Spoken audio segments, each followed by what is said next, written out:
Hi guys, it's me, Karen. Hope you're doing well. I'm still from Karen's Intuitive Jewelry, just in case you forgot.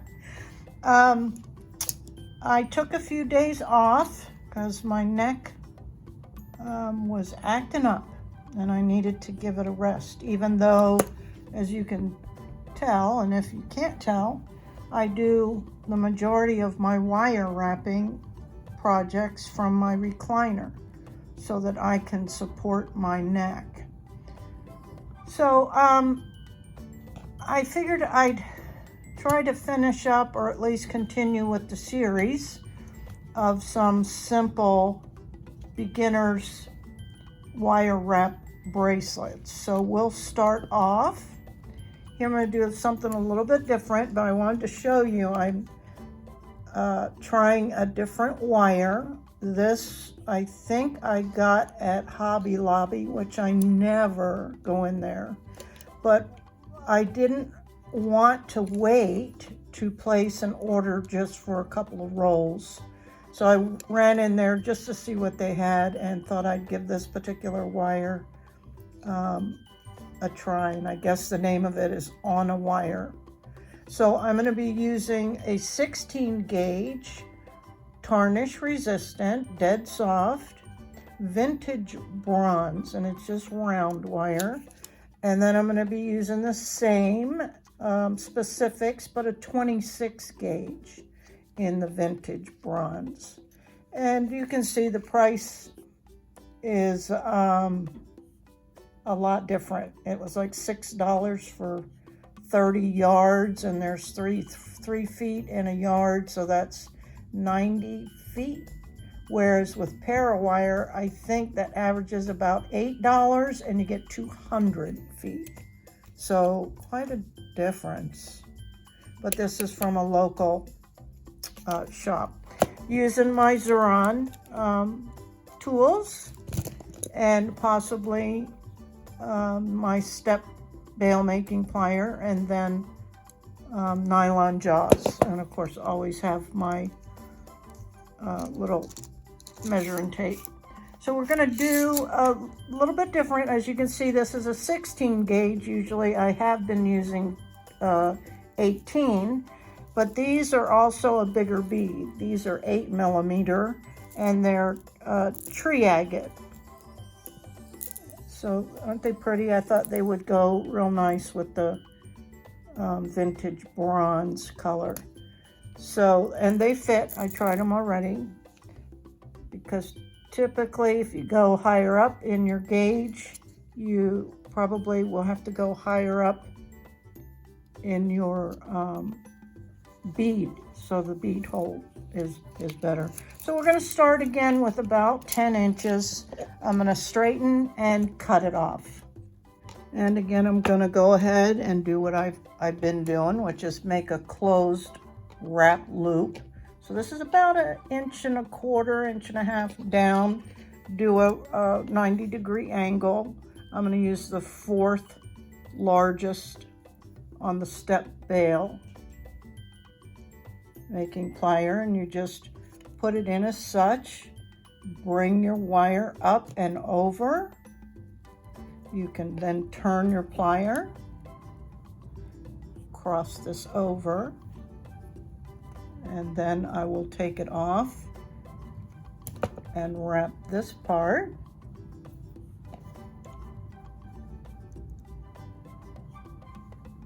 You can sometimes you just use your hand, but this is a 16 gauge, so it's a little bit thicker even than the 18. And if I can get 2 wraps, I will be happy. You don't need a whole lot.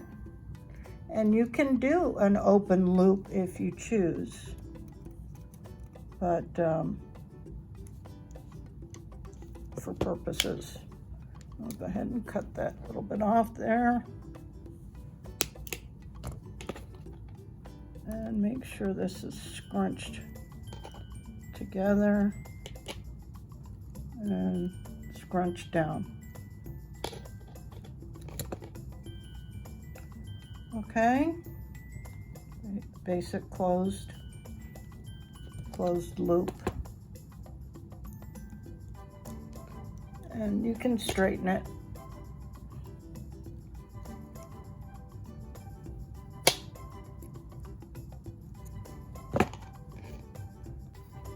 So the idea I was talking about in one of the other videos that I wanted to try was, and I think you saw in one of the videos where I used, I think it was a 24 gauge, but I didn't have a 24 in this vintage bronze. I had a 20, and I could have done a real simple design with a 20, but I started thinking, what if I braided or twisted this thin, would it work? So I just took a little piece to experiment with it first before I went and did a long piece. And I really like the look of it. It's almost gonna look as if it was patinaed and then polished. And I thought it would look real pretty over the bead. So in the past, I've demonstrated with square wire, but I also have another tutorial out about using a drill to twist 2 round wires together. And you can do that with a big drill if you have a large gauge, or you can use the pin vise.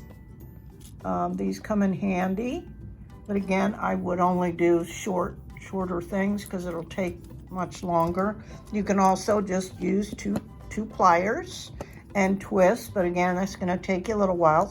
So what I was thinking, and I happened to have not too long ago picked up some different, I think they're called chucks, for my little rotary drill. This is like a Dremel, but it's an off-brand Tack Life, and I've had this thing for 3 years. I think I got it on Amazon in a whole kit for around $32 or so. And what I most like about it is that it's cordless, sorry.